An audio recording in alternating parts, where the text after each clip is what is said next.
दिल्लीमध्ये भेटीगाठी सुरू आहेत लोकांच्या. आपल्याला जपाननं पाठिंबा दिलाय, पुतीननं पाठिंबा दिलाय वगैरे सुरू आहेत चर्चा. आता उद्या युद्ध सराव आहे जनतेचा, युद्ध सराव, मॉक ड्रिल. आम्ही त्यालाही तयार आहोत. युद्ध सराव अनेक देशांमध्ये होत असतो, विशेषतः ज्या देशांना सातत्यानं युद्धाची भीती असते, ज्या देश म्हणजे इस्रायलसारखा देश, त्यांना सातत्यानं हा युद्ध सराव करावा लागतो, जनतेला त्यात सहभागी करून घ्यावं लागतं. कारण तिथे 365 दिवस वर्षानुवर्ष युद्धाची परिस्थिती. युक्रेन असेल, भारतामध्ये जनता तेवढी अज्ञानी नाही. 1971 सालचं बांगलादेशच्या युद्धाची परिस्थिती त्यावेळेला आम्ही पाहिलेली आहे. तेव्हा तर दळणवळणाची साधनंही कमी होती. भारत पाकिस्तानचं युद्ध झालंच, त्याच्यापेक्षाही मोठं युद्ध आपण लढलोय ते म्हणजे करोनाचं युद्ध. भारताची जनता ही मानसिकदृष्ट्या स्ट्रॉंग आहे, मजबूत आहे. या सगळ्या गोष्टीमध्ये तुम्ही जनतेला मानसिकदृष्ट्या अडकवून ठेवलेलं आहे. अनेक देशात आम्ही पाहिलं आहे की एखाद्या देशावर किंवा एखाद्या नागरिकावर किंवा सैन्य स्थळावर हल्ला झाल्यावर ताबडतोब 24 तासामध्ये बदला घेतला जातो. आता आमचा युद्ध सराव होईल म्हणजे आम्हाला काय बंदुका वगैरे देणार आहेत का? भुंगे वाजणार आहेत, ब्लॅकआउट होणार आहे, बरोबर ना? भुंगे वाजतील, काळोख, महत्वाच्या वास्तू झाकून ठेवल्या जातील वगैरे वगैरे वगैरे. आम्ही 1971 साली हे पाहिलंय सगळं. याची माहिती लोकांना दिली जाऊ शकते विविध माध्यमातून. पण जशा थाळ्या वाजवल्या, टाळ्या वाजवल्या, तसं आता युद्ध सरावात अजून काही दिवस घालवतील. आता आमच्या सैन्याचा युद्ध सराव सुरू आहे. सैन्य हे कायम सज्ज असलं पाहिजे, ते आहेच. भारतीय सैन्य हे कायम सज्ज आहे. आता आमचा प्रश्न आहे, संरक्षण मंत्री, देशाचे प्रधानमंत्री आणि तिन्ही सेना दलाच्या प्रमुख असलेला राष्ट्रपती, त्यांना हे माहीत आहे की नाही हेच मला माहीत नाही. राष्ट्रपती या तिन्ही सेना दलाच्या प्रमुख आहेत, पंतप्रधान नाहीत, राष्ट्रपती प्रमुख आहेत. देश युद्ध करतो आहे हे तिन्ही सेना दलाच्या प्रमुखांना माहीत आहे की नाही याच्याविषयी माझ्याकडे माहिती नाही. आमचं प्रधानमंत्र्यांना आव्हान आहे की तुम्ही ताबडतोब भारत पाकिस्तान हा जो तणाव आहे आणि त्याचा फटका भारताला भविष्यात बसण्याची शक्यता आहे, तो म्हणजे आर्थिकदृष्ट्या. पण देश आणि जनता राष्ट्राच्या सुरक्षेसाठी आणि अभिमानासाठी कोणत्याही परिस्थितीशी सामना करायला तयार आहे. की तुम्ही आहात म्हणून आम्ही सामना करणार नाही. हा देश आहे, एक व्यक्ती नेतृत्व करते, एक पक्ष नेतृत्व करते म्हणून नाही. हा देश सदैव लढायला सज्ज आहे. आम्ही सज्ज आहोत. तुम्ही मॉक ड्रिल घेत राहा, पण दाखवा तुम्ही काय करताय. तिथे पाकिस्तानचं विशेष अधिवेशन भरलंय संसदेचं. आमची तर पहिल्या दिवसापासून मागणी आहे की काश्मीरच्या प्रश्नावर, सध्याच्या परिस्थितीवरती 2 दिवसाचं संसदेचं विशेष अधिवेशन तुम्ही घ्यायला पाहिजे आणि सगळ्यांशी मनमोकळेपणानं चर्चा केली पाहिजे. सर्वपक्षीय बैठकीत जे होतं तसं नाही. आम्हाला उणीधुणी काढायची नाही.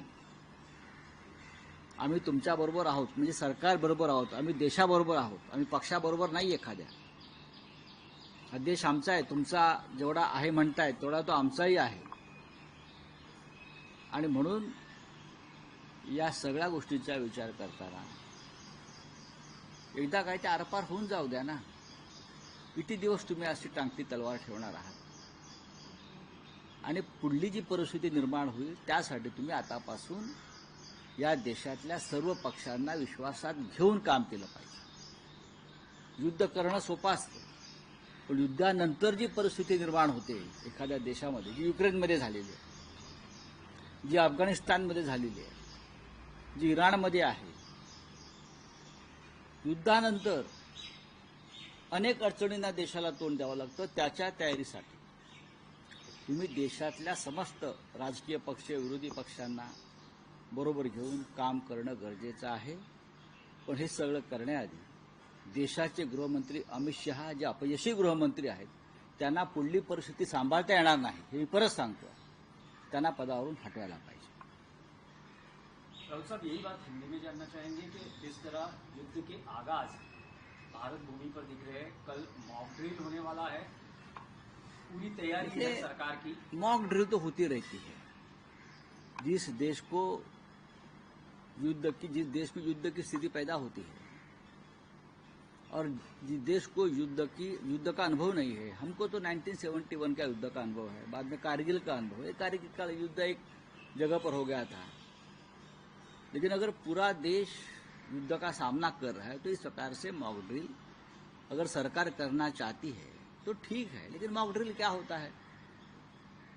कल पूरा ब्लैकआउट हो जाएगा, एक दिन जो भोंगे बजते हैं वो बजेंगे और कुछ होंगे, यातायात रुक जाएगी। यह हमने 1971 में देखा है। उस वक्त तो कम्युनिकेशन के कुछ साधन नहीं थे, अभी है। आप लोगों को दर दिन बता सकते हो क्या करना है क्या नहीं करना है। जैसे आपने कोरोना काल में किया था, कोरोना में युद्ध था, सबसे बड़ा युद्ध था इस देश का, हमने किया है। लेकिन उस वक्त मोदी जी ने कहा था थालियां बजाओ तालियां बजाओ उस युद्ध के खिलाफ लड़ने के लिए, उससे कुछ नहीं हुआ, बढ़ता गया। अभी असली युद्ध है। अब सिर्फ मोदी जी की 56 इंच का सीना नहीं दिखेगा, तो देश का दिखेगा, देश का हर नागरिक का दिखेगा और सरकार का दिखेगा। लेकिन युद्ध के बाद जो परिस्थिति पैदा होती है, युद्ध तो होता है, गोलियां चलेगी, बम डालेंगे, आप घुसेंगे। कुछ लोग तो अभी लाहौर में जाकर पतंजलि का फैक्ट्री डालना चाहते हैं, वो भी करेंगे, जमीन ताबे में लेंगे। हाँ, लेकिन देश में उसके बाद जो स्थिति पैदा होती है युद्ध के बाद, वो बहुत गंभीर होती है। उसके लिए आपको सबको अभी से साथ लेकर चर्चा करनी होगी, खास करके जो अपोजिशन है, सभी दलों को लेकर। क्या मोदी जी की ये तैयारी है? सभी को साथ लीजिए।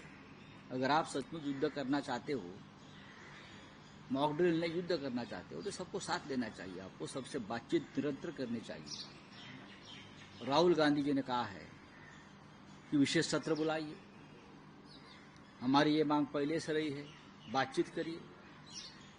जरूर देश संकट में है, देश युद्ध स्थिति में है, तो हम आपके साथ रहेंगे, क्योंकि हम राष्ट्रभक्त हैं, देशभक्त हैं। देश की संकट की घड़ी में हम राजनीति नहीं करेंगे, यह हमारा वचन है। लेकिन जो परिस्थिति देश में पैदा होगी, देश के अंदर, वो संभालने के लिए देश के गृहमंत्री काबिल है या नहीं, उसका खुलासा होना चाहिए। अब तक 10 साल में देश में जो स्थिति पैदा हुई है, जो अराजक पैदा हुई है, उसके लिए देश के गृहमंत्री जिम्मेदार हैं। तो आपको ये बदलाव करने पड़ेंगे, सरकार में बदलाव करने पड़ेंगे। जब लल्लू पंजू जो बैठे हैं ना आपके चमचे, उससे युद्ध के बाद की स्थिति कंट्रोल नहीं होगी। आपको शायद राष्ट्रीय सरकार बनानी पड़ेगी, एक नेशनल गवर्नमेंट बनाना पड़ेगा। आपको लगता है कि मैं और मेरे चेले चपाटे देश को संभालूंगा युद्ध के बाद, ये नहीं होता है। एक नेशनल गवर्नमेंट बनानी पड़ेगी युद्ध के बाद, उस समय, और सबको साथ लेकर युद्ध स्थिति का सामना करना पड़ेगा। क्योंकि पाकिस्तान जिस तरह से धमका रहा है, मैं सच बोल रहा हूँ, चाइना जिस तरह से पाकिस्तान के पीछे खड़ी है, ये पुतिन तो बहुत दूर है, जापान भी बहुत दूर है, हमारे बॉर्डर पर चाइना है। ये लोग पाकिस्तान के साथ खड़े हैं। चाइना हमारा दुश्मन है, दो दुश्मन एक साथ आ रहे हैं। तो ये स्थिति को संभालने के लिए प्रधानमंत्री को भाजपा की सरकार नहीं चलानी है, देश की सरकार चलानी है, और इसलिए उनको सरकार में बदलाव भी करने पड़ेंगे। जो कमजोर लोग हैं, गृहमंत्री जैसे, जो कारस्तानी लोग हैं, उनको हटाना पड़ेगा। और शायद एक नेशनल गवर्नमेंट बनानी पड़ेगी। नेशनल गवर्नमेंट, आई रिपीट, अगर जिस तरह से आप माहौल बनाया है युद्ध का, तो आपको एक नेशनल गवर्नमेंट बनानी पड़ेगी। डॉक्टर साहब, लेकिन इस बार ये दिख रहा है कि पीएम मोदी इस सब मामले में विपक्ष दल को भी साथ मुझे नहीं लगता है जिस तरह से वो लोकसभा सभाओं में जाकर विपक्ष नेता सभाओं में जाकर राहुल जिस गांधी से उन्होंने कल मीटिंग की। वो अलग, देखिए आप जानकर लीजिए, वो अलग तरह की मीटिंग। वो सीबीआई चीफ को चुनना है, चुना क्या नहीं चुना, आप विपक्ष की बात नहीं मानते हो, पेंडिंग रखते हो सब बातें। बात में युद्ध की कर रहा हूं, और युद्ध के बाद जब होती है तो गंभीरता से करनी चाहिए। युद्ध के बाद की स्थिति का भी सामना कैसा हम कर सकते हैं, उस बारे में चर्चा होनी चाहिए, लेकिन ये नहीं हो रही है। बस युद्ध करना है और चुनाव जीतना है, यही उनका 1 पॉइंट एजेंडा है। चलिए, thank sir, you. Indian express और हिंदुस्तान टाइम्स ने खुलासा किया है कि टूरिस्ट पे हमला होने वाला था। ऐसा इंटेलिजेंस का अलर्ट था जो 19 अप्रैल को ही बताया गया था, जब मोदी का दौरा था। खराब हवामान की वजह से वो दौरा कैंसिल किया गया था सर। तो अभी तक मैं पहले दिन से क्या बोल रहा हूं, गृह मंत्री अमित शाह का इस्तीफा होना चाहिए।